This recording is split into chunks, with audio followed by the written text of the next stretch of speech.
Okay, we're going to be reacting to Simon Jordan's 16-year review of West Ham's ownership. I'm sure this is going to be very enlightening.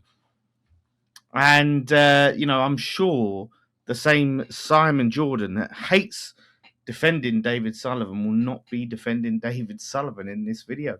We will see. But yeah, we're going to watch it. I'll pause it incrementally and give my thoughts. This is going to be very interesting. Let me see if I can try not to get triggered. 16 years on from Gold and Sullivan's West Ham United takeover, in its full context, can it be classed as a successful tenure? Right now, of course, even as a we know, question? sadly, David Gold passed, and now David Sullivan is in charge alongside Karen Brady at the football club. But of course, Sullivan comes in from a lot of heat from a lot of West Ham fans on a regular basis. And West Ham United, it's fair to say, having a more than indifferent season this season. But it didn't feel like that way back in 2012 when Sullivan spoke to West Ham TV and all seemed pretty good then. Have a listen. West Ham TV, the official YouTube channel of the club, not West Ham Fan TV, never spoke to us and never will. With a little bit of luck over injuries, we'll be winning cups. Who's to say 1 year we don't win the league? Nothing's impossible in football. I believe in dreaming, and I don't think we'll win the league this season. Oh no. I think we could be finished 5th or 6th if everything went our way, but that's a bit of a dream. But sometime in the next 5 or 7 years, it's not impossible we win the league. It's very difficult. Not impossible for us to win the league in 5 or 6 years. And we all remember where we were in 2017-18, the horrendous seasons they were. I mean, wow, he believes in dreaming. He's given us a nightmare. This is the guy that is talking about wanting to win the league, and now we are in a relegation battle, have been nowhere near the league. This is all the sort of chat that he used to give. Difficult, but not impossible. And I'll be very disappointed if we don't win a cup in that time. We didn't win a cup in that time. Well, they didn't win the league, that's for sure. So let's fast forward to 2021. And again, David Sullivan spoke to this show, and we spoke about fan unrest and a perceived lack of ambition on the ownership's part. We are not Roman Abramovich. We are not the owner of Abu Dhabi owns Man City. And even they have got some sense now in value, and they won't overpay on what they value a player. And we'll go a little bit more, but you can't pay double what you value a player at. Because, A, we haven't got the money. The club will go bankrupt. And we have to be sensible. So how are you going to win the fucking league then? Like, the way you're talking, that is very different. Now, I'm not saying he's necessarily wrong. We don't pay double players' evaluation, right? And things like that. But, you want to get your top targets over the line whilst having an infrastructure that can go and find talent before they become those super expensive players. Right? If you have all that set, you can build a good team and then try and attract some record signings and get them over the line.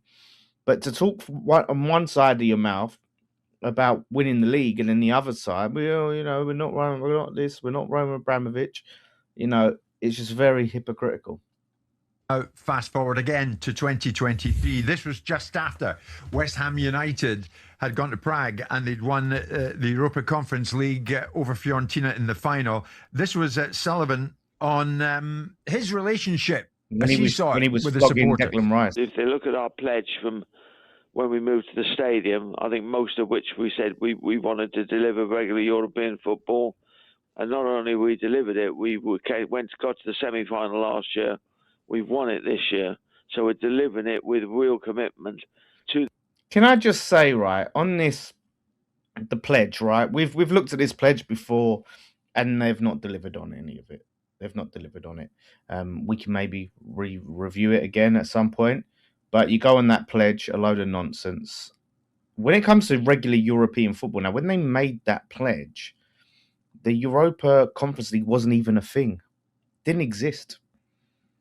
So the idea of regular European football, I mean, without the Conference League, we have one season of European football, right? One season of Europa League, because we get to the semis, we don't qualify for Europa League next season because we qualified for the Conference League. If that hadn't been a thing, we're not there. And if we don't win the Conference League, we're not in Europe the next season. I know it's all ifs and buts, but to base your pledge on something you had no idea that was even going to be a thing and say, well, look, we achieved it. Very fortunate that the Conference League was invented. Sure. We've won it this year. So we're delivering it with real commitment to these competitions.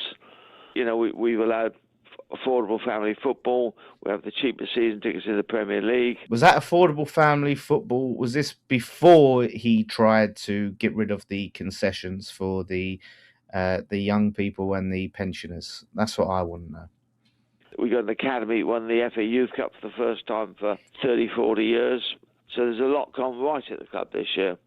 And we will strive to improve on it next year, which won't be easy, but, you know, we want to be back in the top 6 on merit next year. How'd that work out? How'd that work out? And of course, West Ham United at the moment, very much flirting with relegation in that danger zone. Alex is alongside Simon. Simon, 16 years of their ownership. Now David Sullivan, of course, in charge. Their 14th season in the Premier League, but they're in trouble this season. How would you review it? The 16 years? Well, it depends if you take the broadest perspective on what West Ham are as a football club. When they won the FA Cup in 1980, they won it from the position of being a second division club. So they were languishing outside of the first division. They got relegated in 2003 from the Premier League and lost the playoff final to my team in 2004 and went up the following season. They've been relegated in previous times. They've won 5 major honours in the history of the club. They've won the FA Cup 3 times in 64, 75 and 80. They won a European Cup Winners' Cup in 65 and the European Conference League in 2023.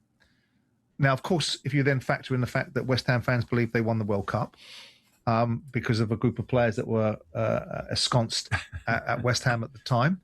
If you look at some of the history of West Ham with great managers like Ron Greenwood, the influence of Malcolm Allison on some of the players that came through, who was a Palace manager and obviously a Man City manager and assistant manager for the great Joe Mercer side that won the league in 1969, I think it was.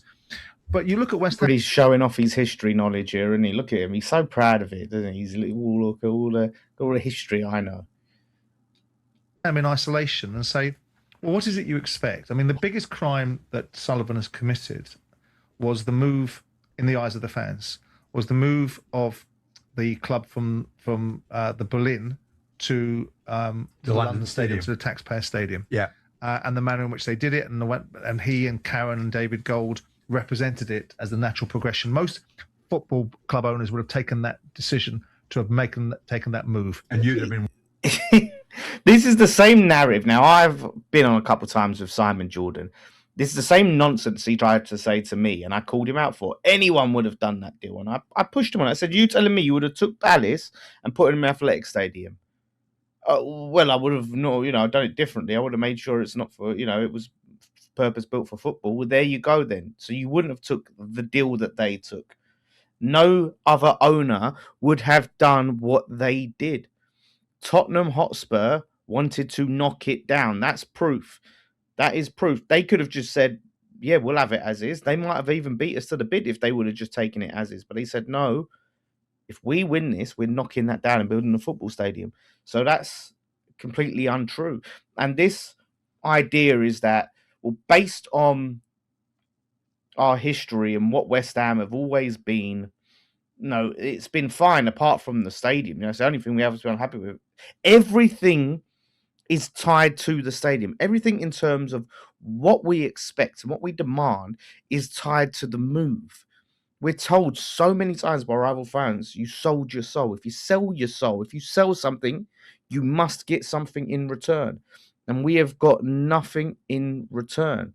Okay, we got a Conference League, which I'm very happy for, right? Very happy for. Does one Conference League justify the move to London Stadium? Absolutely not. Not what it was sold on. We've given up so much, or had so much taken from us and been forced to give up so much, and got very little in return. So I don't give a shit if we've only won 3 FA Cups and a Cup Winners' Cup, right? I don't care. That means nothing to me about what I demand from West Ham in 2026. He's just talking pure nonsense. One of them. Yeah, I mean, the bedding in of it and the utilisation of the stadium needed to have been overcome in a better way than perhaps they've done. But if you look at the success of West Ham as a club, if you look at what they've achieved over the history of this football club, then despite the fact that they're not in good order right now, and despite the fact that the owner isn't liked, and despite the fact that they don't like the stadium that they're at, I don't think you can say that this is not an unsuccessful period. It's not the success that they want. It's not the success that perhaps a club of West Ham's fan base, if they can fill that stadium with 60,000 fans, then you'd expect the club to be achieving more. I was there when they disliked intensely their owner, Terry Brown, and when he was the chairman. They didn't much like Magnuson, although they'll say that they did now, just because it defeats an argument of me saying to every time I come on this subject, you've never liked any of your owners. This is the thing. He's lying to build his narrative, but he's putting a little defense mechanism out to say that we're rewriting history now to undo his argument. I have said this before. He tried to say it last time that, we didn't like Edgar Madsen. There was no widespread dislike for the Icelandics that I remember at the time. They seem to be quite liked. Of course, you're always going to get sections of fan bases that maybe were critical, but on the most part, there wasn't this big groundswell of dislike for Edgar Madsen. He was ambitious, probably did things the wrong way, right? He tried to spend money, tried to get names in, and it was ultimately to our detriment.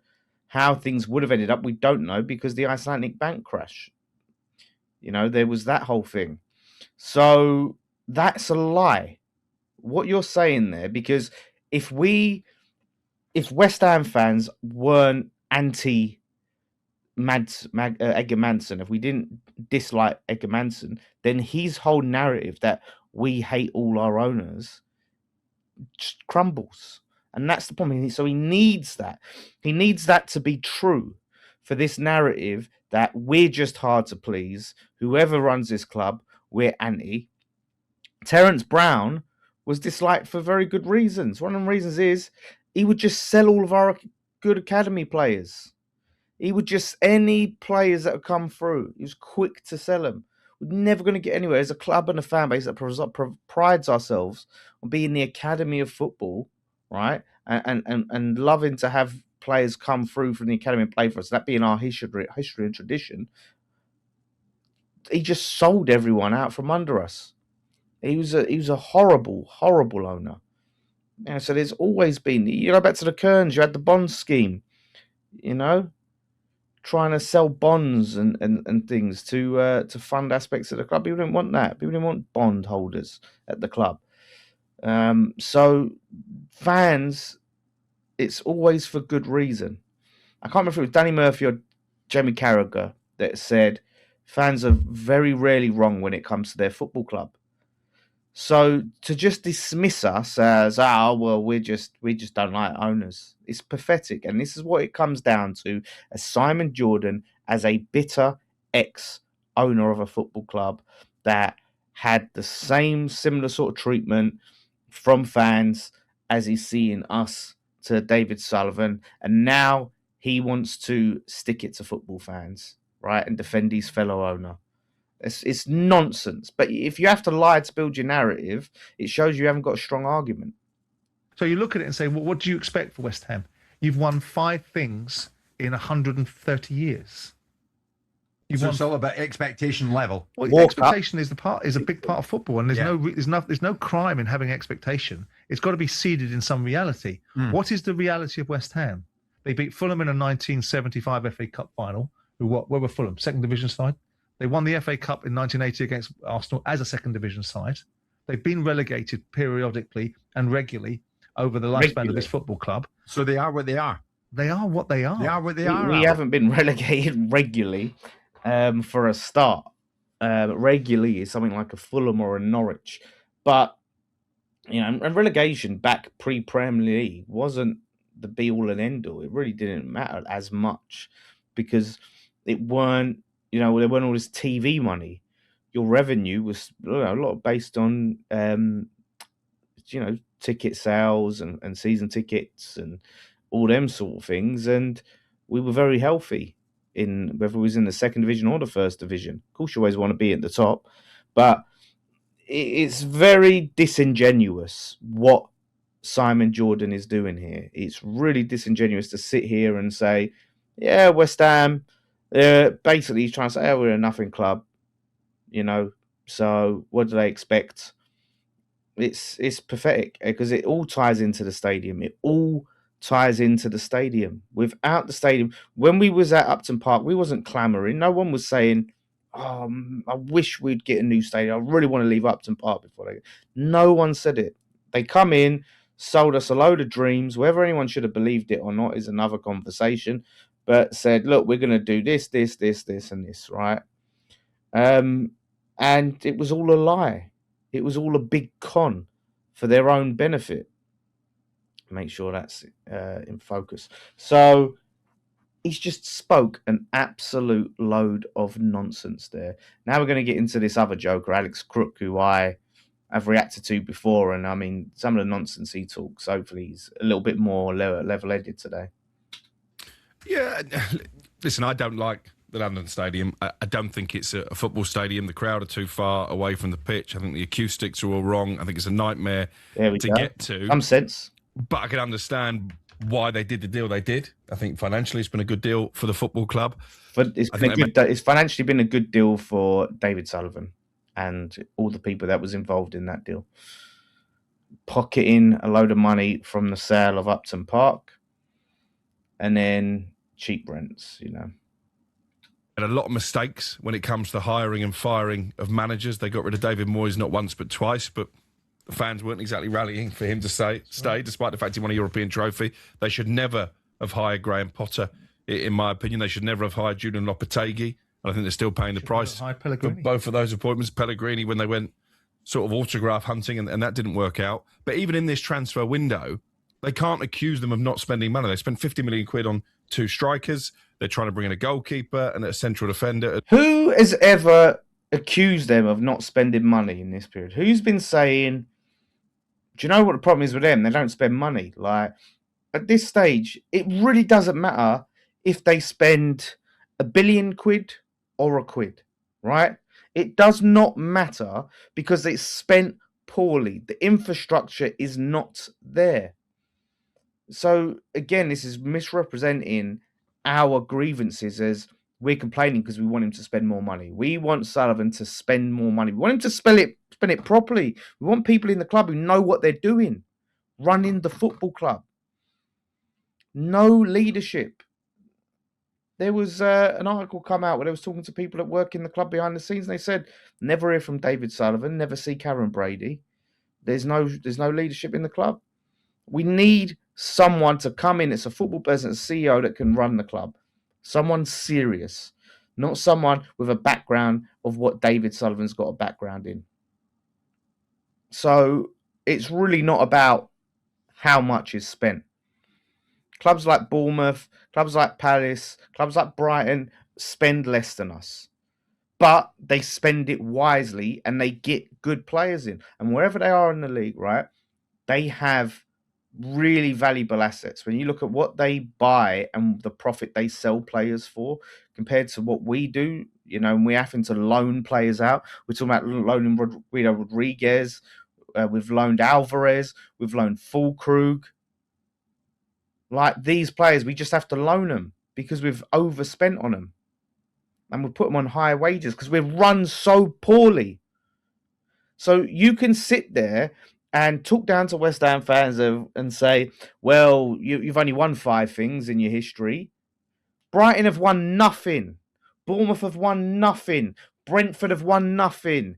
Palace have just won 1 trophy. But they're all run better than West Ham. So can we not expect to be run better than any of those clubs? Especially since we sold our soul to move to this shithole. It's so disingenuous, these arguments. as well. David Sullivan is doing his best to keep an unhappy Lucas Paquetá because he believes that will give them a chance of staying in the Premier League. So I'm sort of with Simon, really. I do think West Ham fans expect a bit too much.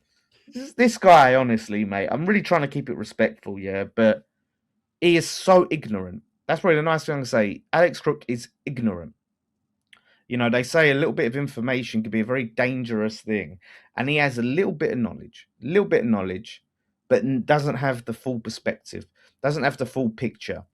The fact that people say that we're hard to please is insane after everything that we have been through in this club, everything that we've lost and the crap we've been given. We're hard to please. I'm sorry, I am going to continue to hold them accountable for what they promised, what they said we were going to aim for and try to achieve. You better keep trying to achieve it. And if we're anywhere near relegation, then you fucked up, mate. Hard to please. It's a nonsense. This season, when you look at it, it hasn't gone to plan, clearly. So, I mean, there is no time like the present. So let's talk about the present, Simon. They've won 4-22. As far as Sullivan is concerned, do you predict Success. The upshot at the end of this season will be the final curtain call for Sullivan?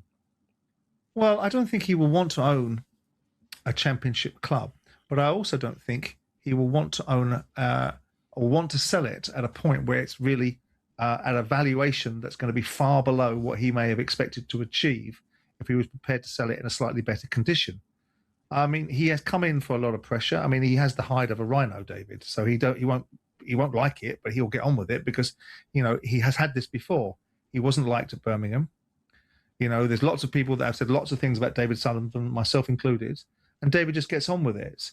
But he's at a stage in his life now. He's not young anymore, is he? No. You know, and it's constant attitude towards him and previously him and David Sullivan and obviously Karen as well Goldie, obviously, will have its effect upon him. But again, it's a case of if they do get relegated, and I think there's a distinct possibility that they may, you know, if Sean Dyche can keep Nottingham Forest on an even course, then and a sensible course, then West Ham will get relegated. He's 76 now, Alex. Longevity, is it something to be admired nonetheless in the boardroom? Well, you've got to admire the thick skin that he's got because he's taken an awful lot of aggravation. I guess the same way you could admire the resilience of cockroaches. You know, that's as much as I would admire his longevity. Just stubbornness to not piss off is what I look at it as. You know, so I admire nothing about that man. Well, you've got to admire the thick skin that he's got because he's taken an awful lot of aggravation, and you wonder when you get to that stage of your life, do you really want the aggravation? But then how much is the football club going to be worth as a championship team? How many empty seats are going to be in that stadium next season when they're playing Portsmouth on a Tuesday night, assuming Pompey stay in the championship? It's probably not a great time to sell the club if you do end up being relegated. And I agree with Simon, even though I think West Ham's performance have improved over the last couple of games, I don't see who they're going to be able to reel in and end up finishing above in order to survive. So we're so hard to please, and this has been such a successful period of ownership. They're predicting we're going to get relegated. Brilliant. They predict we get relegated, and so successful. Brilliant. That's success. I do tend to try and defend Sullivan now and again, Simon. When that's because you haven't dealt with him on a business level. I haven't dealt with him on a business level. Oh yes, Simon defends him all the time, and you've said to me in the past, have you not? Had it been you who'd taken that deal to go to the London Stadium, you would have done something along the way to make damn sure you could have modified it. Well, you do one or two things, right? It's easy to say what you would do, not having to have that question put to you, right? But what you wouldn't do is then represent it to be something that it's not. If you can affect the outcome, if you can change it, because the argument seems to be that they can't change the configuration of the stadium, it wasn't part of their deal, then they shouldn't have represented it as thus. They shouldn't have had Karen go out and say we're putting a world-class facility in place for a world-class operation to kick us onto the next level. Yeah. Because that's not right. That's not representative of the circumstances. Yeah. And so that's what I wouldn't have done. Now, if I could have changed it, given that they've sold to Berlin, given that the deal on the stadium is not hugely prohibitive economically, then they can invest in it. And if they've chosen not to, My belief is that they haven't been able to do what they might have wanted to do. So they made a mistake by representing it in a certain way, which is now a stick that they're going to get constantly beaten with, in the same way that when they sold Dimitri Payet, they turned around and said they wanted to kick on, and they bought Robert Snodgrass. You can't say these sort of things. Didn't they also promise Champions League football when they moved? Yeah, but this is the thing. They really, and Simon George particularly, he really downplays the stadium and just how colossal of a failure it is. They made a mistake with how they represented it, and they made a mistake, and people use that as a stick to beat them. No, they have majorly fucked up. A lot of the unrest that we're having right now is tied to that. It's tied to that. Because we've been in relegation battles pre-move, right? And there wasn't these mass protests, and we've had protests before at the club, but last time we went down, you didn't see what you're seeing now. A lot of it is tied. Of course, it's how the football clubs run, but it's all tied to the stadium as well. So when he downplays it as if oh, well, they shouldn't have misrepresented it. Of course they shouldn't. They should have said, well, as if they said it, can you imagine how it had gone down? By the way, temper expectations, it isn't a flex stadium. You are going to be quite far from could you imagine how that would have gone down? They lied to get us there. They lied to make it as smooth and easy as possible for people to transition there. That's what that was. And you cannot understate that or overstate that. I'm sorry. You cannot overstate just how bad this move has been. You make mistakes at that level, there should be consequences. You make a mistake like that at work that costs a company, say, a load of money or a big client, you're gone, mate. That's horrendous. There has to be consequences. That's what I'm saying. You want to downplay our big grievances when you don't remember what it's like to be a proper football fan and to go and experience the whole day of football. So it's poor. It's not surprising. It's Alex Crook and Simon Jordan at their worst, at their most deceptive, their most ignorant, and their most misleading. And, that's why us as fans, I'm glad we have channels like, both my channels, this one, West Ham Fan TV, all the other West Ham channels. And I'm glad that all of us, you watching this, we all have a voice. We all have a voice. We all have the ability, right, to go on videos like this in the comment section, call them out on your platforms. If you've got Twitter or an Instagram, and just or coming on to West Ham Fan TV, where we've got the fan phoning show or the fan cams. You have a voice, and we'll use it. We've got the protests. We have to keep making ourselves heard, because people like this will keep lying about us and keep misleading the public and misrepresenting what we believe and what we want for our club. So let them say what they want. It doesn't change the truth. Sullivan's period at West Ham, 16 years, has been an abject failure of epic proportions. So let's just hope we can bloody stay up. So yeah, I'll be on the overlap on this week. I think that'll be out Friday or something, to discuss all of this nonsense. So do look out for that. I'll put the clip on this channel. So thank you all for watching. Do subscribe.